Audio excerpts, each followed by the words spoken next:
सभी को राधे राधे। स्वागत करती हूँ अपने चैनल पर। आप लोगों के बीच एक कजरी गीत सुनाने जा रही हूँ। कैसा लगेगा कमेंट बॉक्स में बताना और हमें भी अपना प्यारा आशीर्वाद देना।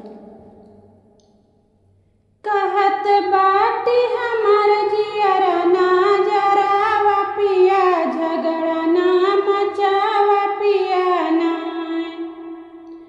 कहत बाटी हमार जियरा ना जरावा पिया, झगड़ा ना मचावा पिया ना।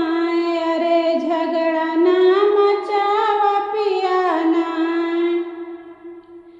कई के आया तू कमाई रुपया कना देखाई, कई के आया तू कमाई रुपया कना देखाई। झूठ बतिया से हो,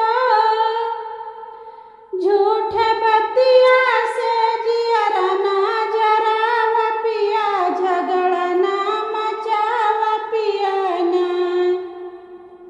झूठ बतिया तनी हमसे ना बनावा पिया, झगड़ा ना मचावा पिया ना।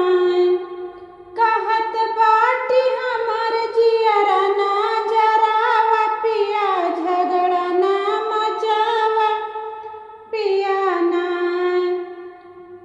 बात माना मोर सजान बार बार कही हम, बात माना मोर बलाम बार बार कही हम, बार बार कही हम, बार बार कही हम। तनी थोड़े में खर्चा चलावा पिया, झगड़ा ना मचावा पिया ना। कहत बाटी हमार जियरा ना जरावा पिया, झगड़ा ना मचावा पिया ना। कैला वादा सजान हम गढ़ाइबे कंगन, कैला वादा सजान हम गढ़ाइबे कंगन, हम गढ़ाइबे कंगन, हम गढ़ाइबे कंगन। पायल दे के तू हम कना बहकावा पिया, झगड़ा जनी मचावा पिया ना। पायल दई के तू हम कना समझावा पिया, झगड़ा जनी मचावा पिया ना।